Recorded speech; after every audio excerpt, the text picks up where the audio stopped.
తెలుగు చలన చరిత్రలో ఎటువంటి బ్యాక్గ్రౌండ్ లేకుండా సినిమా ఇండస్ట్రీకి వచ్చిన కాంచి ఇప్పటి వరకు ఎంతోమందికి ఆదర్శమై ఎన్నో కుటుంబాలకి ఒక ఎలుగునిచ్చి ఎంతోమంది జీవితాలను ఆదుకుని అప్పటి నుంచి ఇప్పటి వరకు కూడా బ్లడ్ బ్యాంక్ కావచ్చు, హై బ్యాంక్ కావచ్చు, ఎన్నో రకాలుగా అతని సేవా కార్యక్రమాలు అందిస్తూ సినిమా చరిత్రలో ఒక మకుటం లేని మహారాజులాగా ఎలుగుతున్న దట్ ఈజ్ మెగాస్టార్ చిరంజీవి గారు ఎన్ని కష్టాలు పడి ఎన్ని ఇబ్బందులు పడి ఇప్పుడు ఈ స్థాయికి వచ్చిన అతనికి కష్టాలైనా విమర్శలైనా కొత్త ఏం కాదు. ఏ రోజుకు ఆ రోజు ఎప్పటికప్పుడు అతని పైన సినిమా ఇండస్ట్రీకి సంబంధించి ఎంతోమంది విమర్శలు చేసినా కానీ ఆ విమర్శలను తొక్కుకుంటూ ఒక్కో మెట్టు ఎదుగుతూ ఇప్పుడు ఈ స్థాయికి ఎదిగిన ఇంకా అతన్ని కృంగదిద్దామన్న ఉద్దేశంతో ప్రయత్నాలు చేస్తున్న వారందరికీ గట్టి సమాధానం ఇవ్వడానికే నిన్నగాక మొన్న విడుదలైన మనశంకర వరప్రసాద్ సాధించిన ఘన విజయాన్ని ఓర్చుకోలేక చిరంజీవి గారి పైన విషం గక్కుతూ సోషల్ మీడియాలో వాళ్ళు కూస్తున్న కూతలు చూస్తూ ఉంటే అరికాల నుంచి నన్నెత్తి దగ్గర కాలుతుందండి. ఎవరెవరు విమర్శిస్తున్నారో ఎందుకు విమర్శిస్తున్నారు అనేది ప్రతి ఒక్కరిని నేను చూపించలేను కాబట్టి ఉదాహరణకు ఒక్క వీడియో మాత్రం మీకు చూపించగలను అనమాట. ఎంత దారుణంగా అతను విమర్శిస్తున్నంటే దాదాపు 300 కోట్ల రూపాయలు పైచిలుకు సంపాదించిన మనశంకర వరప్రసాద్ ఆ ఘన విజయాన్ని తట్టుకోలేక వాళ్ళు విసంగక్కే ప్రయత్నం చూస్తూ ఉంటే ముందాల నాకు సిగ్గనిపిస్తుంది అనమాట. ఎందుకంటే ఉన్నది ఉన్నట్టు మాట్లాడితే ఎటువంటి అభ్యంతరం లేదు, కానీ ఉన్నది లేనట్టుగా లేనిది ఉన్నట్టుగా విష ప్రచారం చేస్తూ ఉంటే చూడలేకపోతున్నాం అనమాట. ఆన్ స్క్రీన్ కంటే ఆఫ్ స్క్రీన్ పర్ఫార్మెన్స్ ఇరగదీస్తుంటాడు. అది కూడా ఆస్కార్ లెవెల్ రేంజ్ పర్ఫార్మెన్స్ ఇస్తుంటాడు ఆయన. అంటే ఏదైనా మనం చేయని పనిని కూడా చాలా స్ట్రాంగ్ గా చెప్పొచ్చని ఆయన్ని చూసిన తర్వాతే అర్థమైంది. ఆయన ఒక వర్గానికి ఇన్స్పిరేషన్ కూడా. ఆన్ స్క్రీన్ కంటే ఆఫ్ స్క్రీన్లో బాగా విరగదీస్తూ ఉంటాడట. అంటే సినిమాలు పాపం అతనికి యాక్టింగ్ రాదు, అతనికి ఈ సంటోళ్ళు నేర్పించాలి. యాక్టింగ్ అంటే ఇలా చేయాలి అలా చేయాలని చెప్పి ఈ సంటోళ్ళు నేర్పిస్తే తప్ప పాపం 157 సినిమాలు చిరంజీవి గారు చేయలే. ఈ సంటోళ్ళు చెప్పితే తప్ప చిరంజీవి గారికి యాక్టింగ్ అంటే రాదు. సినిమా హిట్ అయిందంటే అది తన వల్లే అని క్రెడిట్ మొత్తాన్ని తనే తీసుకుంటాడు. ఒక సినిమా ఫ్లాప్ అయిందంటే ఐబొమ్మ రవి మీదకో లేదంటే డైరెక్టర్ మీదకో ఎవరో ఒకరి మీదకి తోసేసి సైలెంట్ గా కూల్ గా స్మూత్ గా పక్కకి తప్పుకుంటాడు. చూసారా ఇక్కడ ఎంత దారుణంగా మాట్లాడుతున్నారో. ఏదన్నా సినిమా కానీ ఒకవేళ హిట్ అయితే అది అతని ఖాతాలో వేసుకుంటాడట. అంటే ఇక్కడ డైరెక్టర్కి ఏ ఘనత ఇవ్వడాట, డైరెక్టర్కి ఏ క్రెడిట్ పోదాట. అంటే వీళ్ళు మాట్లాడేది ఎలా ఉందంటే అబ్బా ఇదంతా నిజమే కాబోలు అన్నట్టు కనిపిస్తూ ఉంటుంది అనమాట. ఎందుకంటే కొంతమందినైనా నమ్మిద్దామన్న ఉద్దేశం. అసలు ఐబొమ్మ రవికి ఈ సినిమాకి చిరంజీవి గారికి సంబంధం ఏంటండి? చిరంజీవి గారి సినిమాకి ఐబొమ్మ రవికి సంబంధం ఏంటి? వీళ్ళు మాట్లాడేది ఎలా ఉంటుందంటే ఇటు తలకాయి తోక సంబంధం లేకుండా ఉంటుంది అనమాట. రీసెంట్ గా మొన్న సంక్రాంతికి రిలీజ్ అయింది మనశంకర వరప్రసాద్ సినిమా. ఆ సినిమా అనుకోకుండా హిట్ అయింది. Anil Ravipudi mark, Venkatesh mass image family image. ఆ తర్వాత సంక్రాంతి సీజన్ లో ఫ్యామిలీ ఆడియన్స్ దయ వల్ల ఆ సినిమా అనుకోకుండా హిట్ అయింది. ఆ సినిమా ఎలా హిట్ అయింది, దేని వల్ల హిట్ అయింది, ఈ విషయం అందరికీ తెలుసు. అయితే ఈ సినిమాలో మరి ఆస్కార్ లెవెల్ పర్ఫార్మెన్స్ ఏమీ లేదు, ఆస్కార్ అవార్డు కొట్టేంత కంటెంట్ సినిమాలో ఏం లేదు. ఏదో అలా తూతమంత్రంగా తీసేసి ఫ్యామిలీ ఆడియన్స్ మొహాన కొట్టారు. ఇక వాళ్ళకి అదే అలా తీసేసి ఫ్యామిలీ ఆడియన్స్ మొఖాన కొట్టేశారట. అసలు ఆ సినిమాలో ఆస్కార్ అవార్డు అందుకునేంత పర్ఫార్మెన్స్ ఏం లేదండి. ఇప్పుడు ఆస్కార్ అవార్డు అందుకునే పర్ఫార్మెన్స్ ఉందని చెప్పి ఎవడన్నా అనడా అంటన్నా. చిరంజీవి గారి కెరియర్లోనే ద బెస్ట్ కలెక్షన్లు సాధించిన సినిమా. అందువల్ల వీళ్ళు అరే ఎందుకింత కలెక్షన్ చేసింది, ఇన్ని కోట్లు కలెక్షన్ ఎందుకు చేసిందా బాబు అని చెప్పి వీళ్ళు ఏడుతున్నారు. సోషల్ మీడియా సాక్షిగా చిరంజీవి గారి పైన ఒకటే మురుగుడు. ఏ వంక దొరికినా సరేనండి, చిరంజీవి గారు ఎప్పుడు మాట్లాడతారా ఏం మాట్లాడినా కానీ దాని నుంచి మనం తప్పు చూపించాలి. మహాభాగ్యం అన్నట్టు ఆ సీరియల్స్ చూసి మొహం మొత్తేశ్వరు ఉంది కాబట్టి ఇక అదే మహాభాగ్యం అన్నట్టుగా ఇరగబడి చూశారు. సినిమా అనుకోకుండా హిట్ అయింది. ఇక క్రెడిట్ మొత్తాన్ని తనే తీసేసుకున్నాడు. Boss is back. అలాగే బాస్ అడుగు పెడితే ఇంకా నెక్స్ట్ లెవెల్లో ఉంటుంది. ఇలా ఈ విధంగా బలవంతంగా రుద్దుతున్నారు. ఇప్పుడేమో ఇండస్ట్రీ హిట్ అంటున్నారు. దాని కలెక్షన్స్ ఏమాత్రం కలెక్షన్స్ వచ్చాయో రేపు ఈ సినిమాకి ఒక 30 నుంచి 40 కోట్ల బడ్జెట్ మాత్రమే అయింది.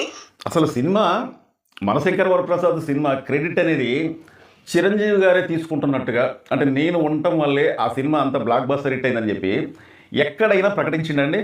ఇటు చిరంజీవి గారైనా ఇటు వెంకటేష్ గారైనా ఏమంటున్నారంటే అనిల్ రావిపూడి గారిని ఎన్నో విధాలుగా మెచ్చుకున్నారు. ఇంతకుముందు గతంలో వెంకటేష్ గారితో దాదాపు ఒక 3 సినిమాలు ఏం చేసిండు, అద్భుతమైన కలెక్షన్ సంపాదించి పెట్టిందనమాట. పోయిన సంవత్సరం ఇదే సంక్రాంతి పండుగ సందర్భంగా సంక్రాంతికి వస్తున్నాం అనే సినిమా వెంకటేష్ గారి కెరియర్లోనే బెస్ట్ కలెక్షన్లతోనే దాదాపు 300 కోట్ల రూపాయలకు పైగా సంపాదించి పెట్టిందనమాట. ఈ క్రెడిట్ మొత్తం కూడా చిరంజీవి గారైనా వెంకటేష్ గారైనా అప్పుడు తీసిన వెంకటేష్ గారి సినిమాలైనా అనిల్ రావుపూడి గారికే ఇచ్చారు. ఎక్కడైనా మనశంకర వరప్రసాద్ సినిమా గురించి క్రెడిట్ మొత్తం నాదే, నేను ఉండటం వల్ల ఈ సినిమా ఇంత బాగా ఆడిందని చెప్పి ఎక్కడని చెప్పుకున్నాడా? చెప్పుకోడు. కానీ వీళ్ళు ఇలా సృష్టిస్తూ ఉంటారు. మిగతాదంతా కూడా రెమ్యునరేషన్ కిందనే పోయింది. దాంతో ఈ సినిమా బడ్జెట్ 150 నుంచి 180 కోట్ల వరకు అయింది. సరే మొత్తానికైతే దాదాపు ఏమంటుందంటే దాదాపు ఈ సినిమా బడ్జెట్ అంటే తీసే సినిమా బడ్జెట్ 40 కోట్ల నుంచి 50 కోట్ల రూపాయల దాకా అయింది. ఈ సినిమాలో పాత్రధారులకు మొత్తం కలిపి 150 నుంచి 180 కోట్ల దాకా అయిందని చెప్తున్నాడు. సినిమాలో పాత్రధారులకి ఇదేం కొత్త నా తెలియకడుతున్నా, వాళ్ళు ఊకనొచ్చి యాక్టింగ్ చేస్తారా? వాళ్ళకి పారితోషికం వద్దా? అరే నువ్వు మాట్లాడేది కొద్దిగా ఆలోచించి మాట్లాడు. ఏ సినిమాకైనా సరే పారితోషికం అనేది కొంత బడ్జెట్ అనేది ఆ హీరో కావచ్చు, హీరోయిన్ కావచ్చు, పాత్రధారులు కావచ్చు, విలన్కి కావచ్చు, ఎవరికైనా సరే దర్శకుడు, కెమెరామెన్ కనీసం ఆ సినిమాకు సంబంధించి టీ కప్పులు అందించే వాళ్ళకు కూడా ఎంతో కొంత డబ్బుని ప్రతిరోజు ఇస్తూనే ఉండాలి. మరి ఇదేది కొత్తగా మాట్లాడుతుండేంటి? దీనిలో కొత్తదనం ఏముంది? వాళ్ళు చేయడం తప్పేదో చేసేసినట్టుగా ఈ మొత్తం కలుపుకునే ప్రతి ఒక్క రూపాయి లెక్కేసి ఇంత బడ్జెట్ అయిందని చెప్పి ఏ సినిమాకైనా చెప్తూ ఉంటారు అన్నమాట. ప్రతి ఒక్కటి కూడా వీళ్ళు భూతద్దలు పెట్టి చూపించడం. బ్రేక్ ఈవెన్ సాధించింది, హిట్ అయింది అని వాళ్ళే చెప్పుకుంటున్నారు. మనకైతే అసలు లెక్కలు తెలియవు. ఆయన అసలు వీడికి తెలవాల్సిన అవసరం ఏంది? మరి వాళ్ళు చెప్పుకోకపోతే నీకు నాకు ఎక్కడ తెలిస్తే? వాళ్ళు చెప్పిన తర్వాత మనకు తెలిసేది. వీడికి తెలవాల్సిన అవసరం ఏంటి? వీడేమైనా పక్క నుండి ఇలా చేయండి అలా చేయండి అని చెప్పి డైరెక్షన్ ఇచ్చిందా?